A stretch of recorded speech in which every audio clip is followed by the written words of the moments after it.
और शुरुआत बड़ी खबर के साथ भारत चीन विदेश मंत्रियों की मुलाकात हो रही है। जयशंकर गांग की द्विपक्षीय मुलाकात हुई।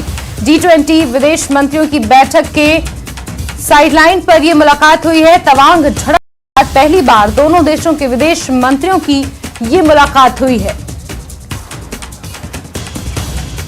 G20 शिखर सम्मेलन में विदेशी मंत्रियों की बैठक का दौर जारी है, जो आज और कल चलेगा। लेकिन इस बैठक से इतर एक बड़ी खबर, जहां G20 में विदेश मंत्रियों की बैठक के साइडलाइन भारत और चीन के विदेश मंत्रियों की मुलाकात हुई है।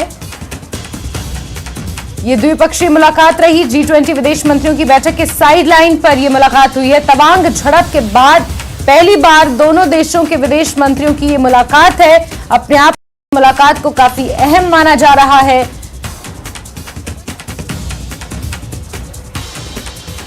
तो जयशंकर गांग की यह द्विपक्षीय मुलाकात रही।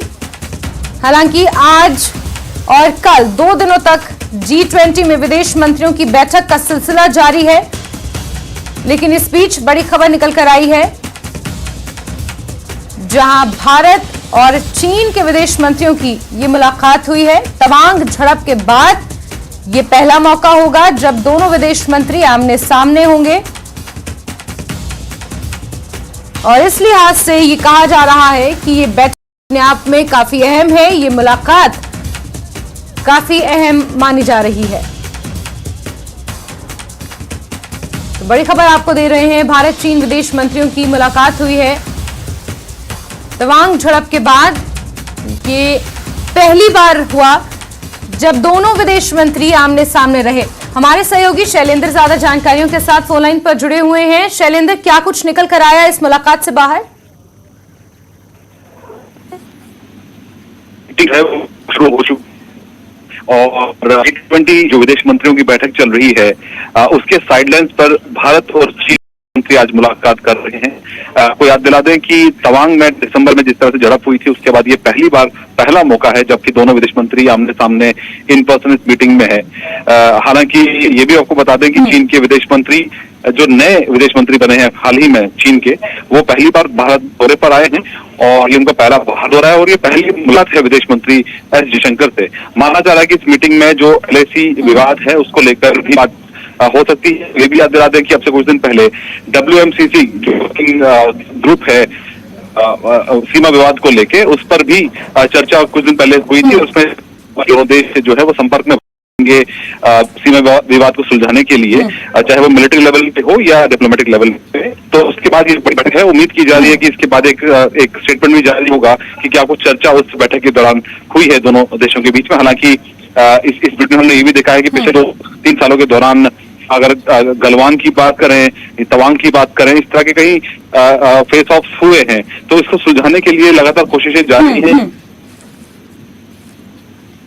बिल्कुल शैलेंद्र, और जिस तरीके से फेस ऑफ का जिक्र आप कर रहे हैं, उसके बाद जब किन गान ने विदेश मंत्री का पद संभाला था, उस वक्त उन्होंने ये बात कही थी, भारत के साथ अपने रिश्तों को सुधारने की तरफ चाइना जो है वो आगे कदम बढ़ाएगा। और ये पहला मौका होगा जब विदेश मंत्री का पद संभालने के बाद गांग जो है वो भारत आए हैं, मुलाकात कर रहे हैं, और कहीं ना कहीं अभी माना जाए कि यहां से एक नए रिश्ते कायम करने की कोशिश दोनों देशों की रहेगी। देखिए, 2020 में जो गलवान के बाद आए हैं कि जब तक सीमा पर शांति बहाल नहीं होती है, जब तक जो एग्रीमेंट्स जो में हुए थे, जब तक उन पर अमल नहीं होता है और एक तरफा कोई बदल, तब तक भारत और चीन के सामान्य संबंध है वो होना मुश्किल है। सामान्य संबंध अभी नहीं है। बार बार विदेश मंत्री की तरफ से ये स्टेटमेंट सामने आया है। तो ऐसे में उम्मीद की जा रही है कि आज की इस बैठक से एक रोड मैप तैयार हो सकता है आने वाले दिनों के लिए। और हमने ये भी देखा है कि इससे पहले इंडोनेशिया में प्रधानमंत्री मोदी और शी जिनपिंग एक ही फ्रेम में दिखाई दिए थे, लेकिन उसके बाद कोई बातचीत नहीं हो पाई थी। लेकिन माना जा रहा है कि ये एक महत्वपूर्ण बैठक है, जहां एक तरफ विदेश मंत्री जयशंकर ने आज अमेरिका के विदेश मंत्री से मुलाकात की है, द्विपक्षीय मुलाकात उनकी हुई है अब से कुछ देर पहले, और दूसरी बड़ी मुलाकात जो है वो चीन के विदेश मंत्री के साथ आज हो रही है। उम्मीद काफी है कि इससे जो LAC पर जो पिछले कई 2-3 साल से जो तनाव बना हुआ है उसको कम करने में इस मीटिंग से काफी उम्मीद जताई जाती है। बिल्कुल शैलेंद्र, नजर आप बना के रखिए। हमसे जुड़ने के लिए और इस तमाम बातचीत के लिए आपका बहुत बहुत शुक्रिया।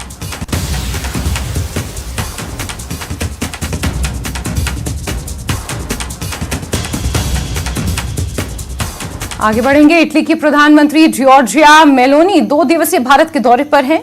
आज उन्होंने प्रधानमंत्री नरेंद्र मोदी से मुलाकात की। इस दौरान दोनों नेताओं के बीच द्विपक्षीय वार्ता भी हुई, जिसमें आपसी सहयोग और देशों के बीच मजबूत संबंधों पर चर्चा हुई। संयुक्त प्रेस कॉन्फ्रेंस में इटली की प्रधानमंत्री ने पीएम की प्रशंसा की और उन्हें विश्वविख्यात नेता बताया। Prime Minister Modi knows that he can rely on us, on our cooperation, full round support for the upcoming G20 Indian Summit, G20 Summit.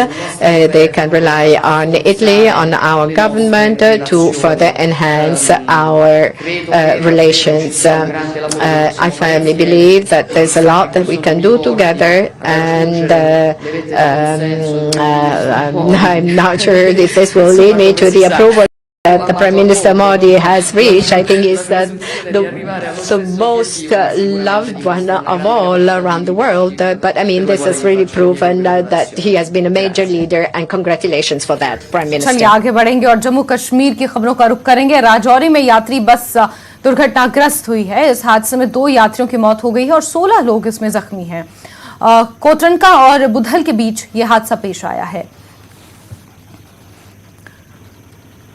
और हादसे के स्थल से ये तस्वीरें भी सामने आई हैं। आप देख सकते हैं, ये यात्री बस है जो दुर्घटनाग्रस्त हुई है। 16 लोग इसमें जख्मी हैं और 2 लोग अपनी जान गंवा चुके हैं। शिवसेना डोगरा फ्रंट ने जम्मू में विरोध प्रदर्शन किया। शिवसेना डोगरा फ्रंट ने जम्मू कश्मीर में अतिक्रमण विरोधी अभियान फिर से शुरू करने और जम्मू में प्रॉपर्टी टैक्स शुरू करने की मांग की है। न्यूज 18 से बात करते हुए शिवसेना डोगरा फ्रंट के अध्यक्ष अशोक गुप्ता ने कहा कि सरकार को प्रॉपर्टी टैक्स के संबंध में स्पष्टीकरण जारी करना चाहिए। उन्होंने इस स्लैब के तहत आने वालों से टैक्स वसूलना शुरू करना चाहिए।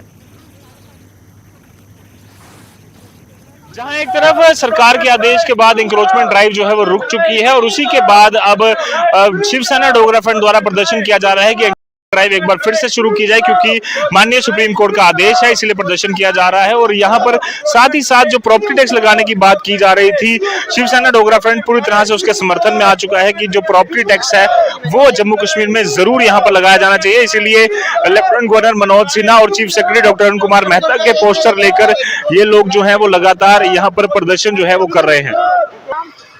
तो साफ तौर पर इनसे बातचीत करने को। जी सर, क्या इंक्रोचमेंट ड्राइव खामोश क्यों हो गई?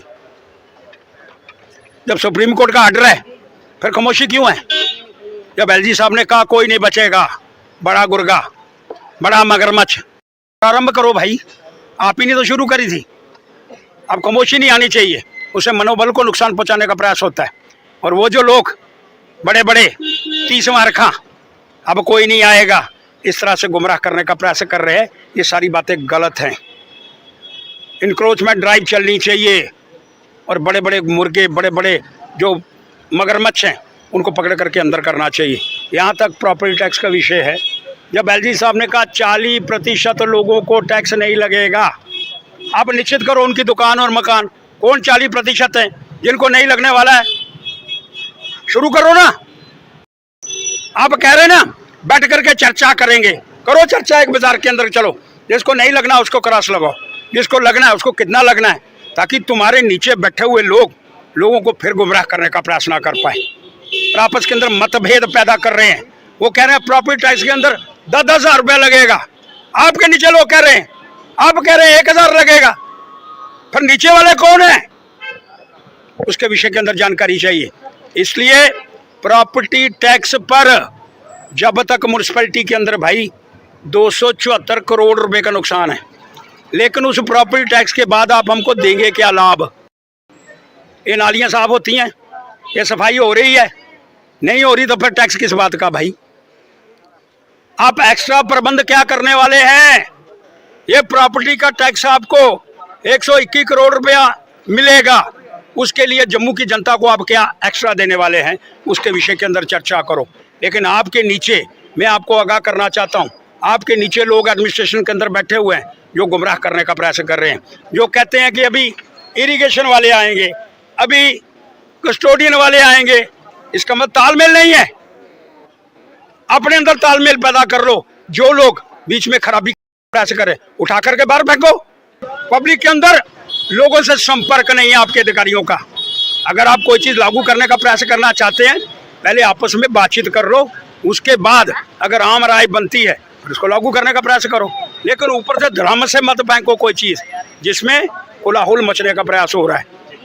वो साफ तौर पर लगातार इनकी मांग यही है कि प्रॉपर्टी टैक्स तो लगना चाहिए, बट सरकार पहले जो है सारी चीज़ों में क्लैरिटी दे कि वो प्रॉपर्टी टैक्स का पैसा जो है वो कहाँ कहाँ इस्तेमाल होगा, क्या गलियाँ नालियों में जो परेशानियां लोगों को आती हैं उसका निवारण होगा या नहीं होगा। इस तरह की डिमांड जो है इनके द्वारा की जाती है। नेटवर्क 18 के लिए जम्मू से मैं रजत वोरा। पढ़ेंगे फीस और अन्य मुद्दों पर कुछ निजी स्कूलों के